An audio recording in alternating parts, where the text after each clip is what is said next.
Welcome to round number 4 here out of our 5 scheduled rounds at Psycho Center Plays for League Challenge 5 here. I am Sis Cornell. This is Dennis Iser once again. We have Hayley Aldworth and we have Hector Vargas, and we might be here for a while, I'm not gonna lie. It's Dondozo time. Everybody everybody knows. Grab your popcorn. Grab your popcorn. It's Dondozing time. Alright, we're going to get Hector's perspective here out of this battle. We have the Vivian, Garchomp, Primarina, Incineroar, Goldengo, and Porygon 2, while Hayley on the Dondozo, Tatsugiri with the curly form. It is also a Dragonite, a Gamora, a Mouseful family of 4, and a Dragonite, and a Talonflame.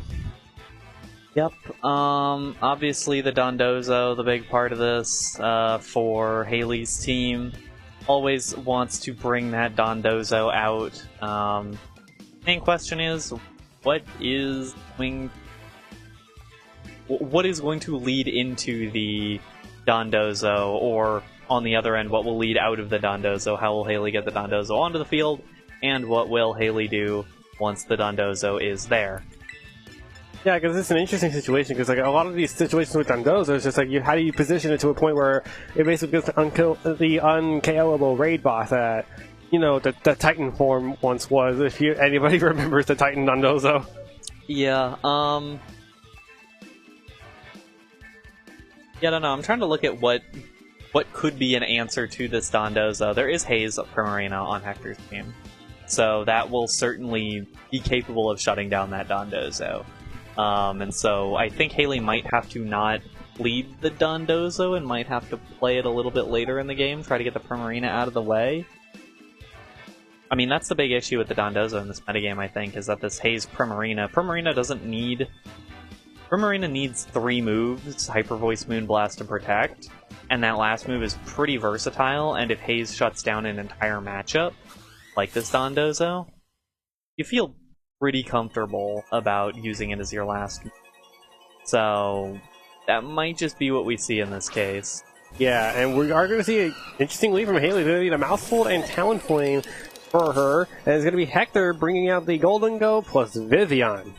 This is a moderately offensive Mousehold. It has the Population Bomb, but it also has the Bullet Seed, so it's able to get some hits down On those water types, at least. Yeah, I mean, at the very least, there's not a whole lot that totally walls it, which is pretty nice. I mean, there's something interesting about Vivian that I think we all realized as soon as possible regionals happen with, I forget who it was specifically, but Vivian, with those compound dice, makes its non-accurate moves a bit more accurate. Yeah, I think Sleep Powder raises to like 91% or something to hit, somewhere around there, which is pretty nice. Here's the Population Bomb onto the Vivian. How many hits will it get? It gets the second one, there are 3, the 4, the 5th one will do it, it connects. Yeah, and it is pretty trivial for Mousehold to get 5 Population Bombs off with the wide lens, so that one's certainly going to pick up that knockout. Down goes the Vivian, and here comes Flare Blitz as well from Hayley. It's going to be a big offensive turn. Goldengo hangs on with 5 HP. There is no burn in sight, but it's a nasty block from Goldengo. Yeah, that's not ideal, because it will get knocked out by something next turn from Talonflame. Talonflame can click either Brave Bird or Flare Blitz to take the knockout there, and potentially Hayley can just keep up this pressure with a Population Bomb against Porygon 2. I don't see any reason why that wouldn't be an option. I wouldn't really see why that isn't an option either. I think Hayley could just put on the gas pedal and then have Dondozo Tatsugiri roll right into the back. Yeah. Assuming that's what's in the back. It might not be. Yeah, it might not be. I mean, obviously the Primarina might be the big reason to scare, because it's immune to Order Up, it takes Wave Crash decently, and then Earthquake kind of just doesn't touch it. Yeah. Yeah, exactly. I also forgot to mention that there's Porygon 2 in play now over the Vivian, and it could... Let me have a look at this again. Yeah, it could just go ahead and Terra Blast onto the Mouthful of Talonflame. Just finish. I'm pretty sure it has to go out to the Talonflame this turn. Oh, here's a Population Bomb. Here's the first hit. 2. We have 3. 4. We're just counting down. 5. 6. 7. 8. 9. Connects all 10. Connects all 10, and Porygon does take Oh, wow! Gets a double onto the Porygon 2 and also goes down. That was a smart double. Especially, I mean, the Porygon 2 doesn't have Protect, so there wasn't really a ton of downside in that play. Like, worst case scenario, Golden Go hits you, but you've already pretty close to won this game, to be perfectly honest. And that's exactly what happens. Hector already throwing in the towel, so Mousehold Talonflame. All it took to defeat Hector in game number 1, and something to note, he fought about the Ghost Terra on turn 1 on Vivian. He chose not to do it, and he got punished. Yeah, that's for sure. And now, you wonder what Hector will do in game number 2. I mean, you said we'd be here for a while, and that was just about the opposite. 2 turns and a forfeit after what would have been a knockout on the 3rd turn, a double knockout on the 3rd turn. I guess the question here, does Hayley change things up? I think Hayley can, even maybe should, change things up here. Not necessarily go for the exact same Mousehold Talonflame lead. Could change, even just change up where she sends her early attacks. But, I mean, the big thing here is that you got rid of the Golden Go. And the Golden Go was really good against the Mousehold. But you did basically Golden Go's entire HP bar. Except 5. Yeah, except 5 from the Talonflame. But it meant that the Golden Go, like, getting Nasty Plot up didn't end up meaning a whole lot. It wasn't able to take advantage of it.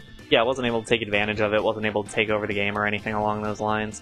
I mean, I guess if it was Dondozo Tatsugiri in the back, and Hector had gone for a Make It Rain instead of that Protect the turn that Porygon 2 was doubled up, and it picked up the double knockout, and at that point you end up with like Primarina, a super low HP Golden Go, and Dozo Giri. With Porygon 2 as well.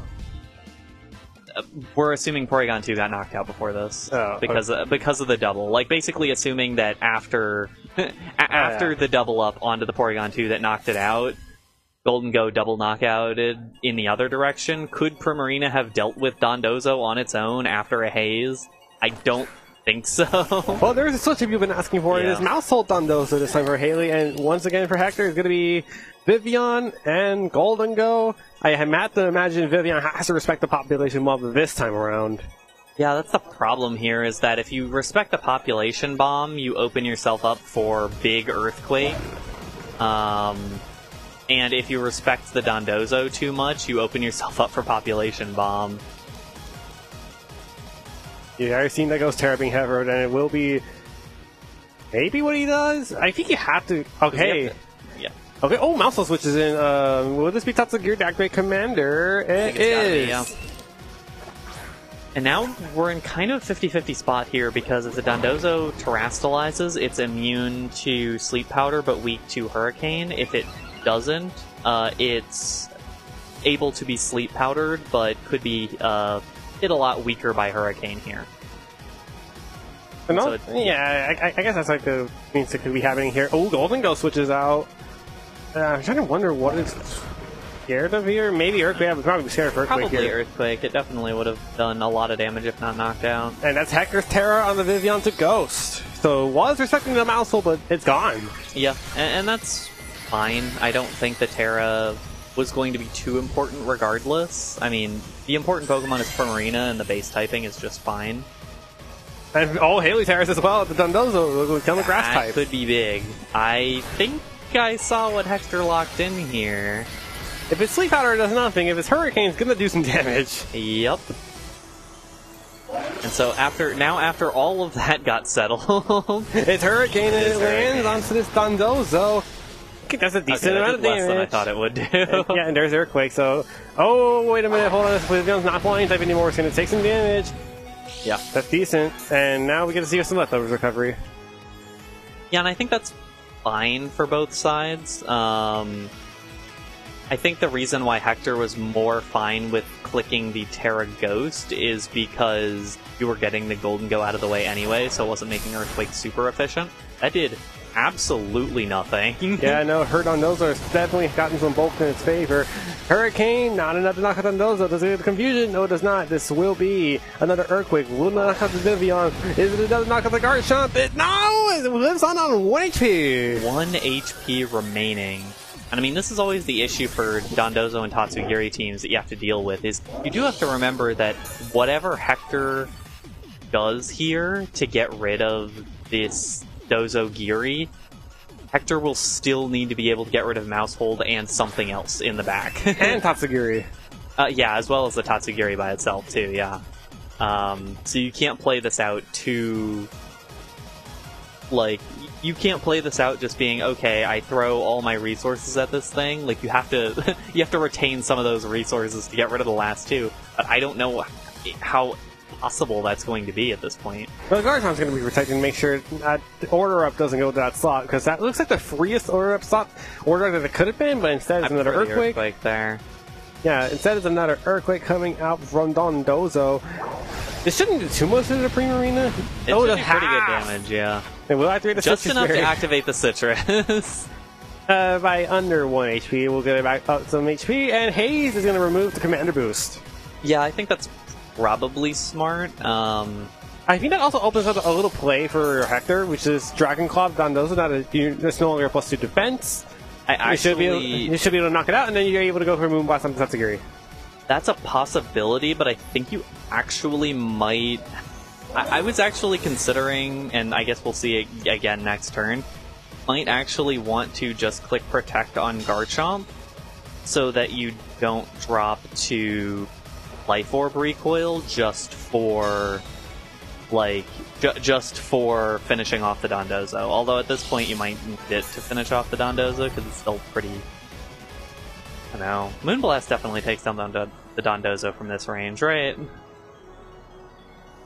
Yeah, because here's another Dragon Claw. It is not enough to knock out Dondozo, unfortunately. And Garchomp drops. I mean, we all knew Garchomp was going to drop, I think, from that range anyway. It had one more attack in it, and there wasn't really much of a reason to stick around there. Unfortunately, because it did not get the KO, the Moonblast will finish it off, but Tatsugiri will get out of the mouth very safely. Yeah, I mean, I think the problem here is that if you had played a little bit more around that and tried to have the Moonblast finish off the Dondozo, you would be able to save your big Dragon Claw to hit, like, the Tatsugiri, or something else even. And I guess Mousehold could have swapped in and been a little bit fast. I don't know. There weren't a lot of great options there, but clearly that did not go well. And here's Hector's last Pokemon, once again it's the Goldengo. And Hayley reveals her last Pokemon, which is the Glimora, which will not appreciate that Goldengo, but it will appreciate the Primarina. Yeah, and Glimora does have the Focus Sash, so it's not particularly scared of anything. It can, I mean, it has super effective attacks against both these Pokemon, the Earth Power against the Goldengo and the Sludge Bomb against the Primarina, so it's kind of up to Hayley how she wants to handle this matchup here. There's Protect on Goldengo to make sure Earth Power doesn't go into that slot, but it should tell you right now that this is a Choice Scarf Tatsugiri will be launching the Muddy Water, which hits it to a Protect. It will connect on the Primarina. Probably won't be doing a whole lot of damage. Yeah, didn't think so. But yeah, he does get the accuracy drop. But will it matter? It did not matter. And smart play by Hayley. Just got the 50-50 read. Did that well. Not much more to say about that, and I think this one is all but over. Here I was exaggerating that this is going to be taking a long time. Yeah, you thought this was going to be a really long one, and no, this is our fastest stream game of the day by quite a bit. Yeah, another OER connects. There is no accuracy drop. Earth Power lands on Goldengo. It is enough for the knockout. Hayley Aldworth wins over Hector Vargas in round 4, 2-0. Clean to a victory. I believe that moves her up to 2-2 on the day, and that'll put her in position to potentially play for a spot in Top Cut with another victory. Still going to be a little bit tough playing all the way out of the 1-2 range, but still definitely a possibility there. Yeah, unfortunately there for Hector, he is officially eliminated from making Top Cut. Hayley has a chance to do so with a 2-2 record should she go on to win round number 5. And again, I want to go back to the beginning of the set. I thought that because we received Dondozo Tatsugiri, and then like, oh, we're just going to be here for a while because we know how they usually play mostly defensive, but like, it's just a hard raid boss to take down. We only saw it once. Well, and I think what was interesting about the Dondozo Tatsugiri in this matchup is that Hayley knew the Haze was there, and Hayley knew that Haze was a concern to play against. And so she was prioritizing damage as quickly as possible, as consistently as possible, early on in, at least in game number 2, as well as in game number 1, just to make sure that Hector would kind of be kept off guard and have to play around Hayley's damage ranges and Hayley's timetable on getting these Pokemon down. And so Dondozo was like taking damage pretty consistently, because ideally you do want to protect, you want to get the leftovers healing, you want to sit around for a little bit longer, you want to get little order ups to get your attack boosts up.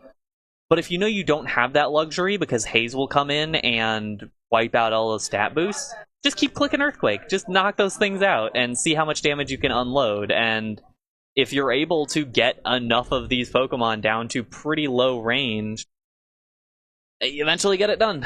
I mean, that was also very important on the Dondozo, because that allowed the Guard Shot to not even KO with the Dragon Claw, which I think if it did knock out, it would have put Hayley in a tough situation. Yeah. That's... I think if it did knock out, I mean, it would have depended then if the Moonblast had taken down the Tatsugiri, and I think even then, it would have been, Primarina and Golden Go against Lamora and Mousehold. And I think that Hayley would have a pretty linear way to play through that, with Population Bomb directed at Primarina and Earth Power directed at Golden Go, and I don't really know what Hector would do there, other than just hope that Golden Go takes an Earth Power. Yeah, that's discussion time, at least. It was definitely an interesting round, I'll say that much, but we're just glad that somebody was wrong about this, and then we ended up having to make this discussion of what could have been. Yeah. But, okay, let's just get out of here. We're going to take a break for now. We'll be back for round number 5 right after this.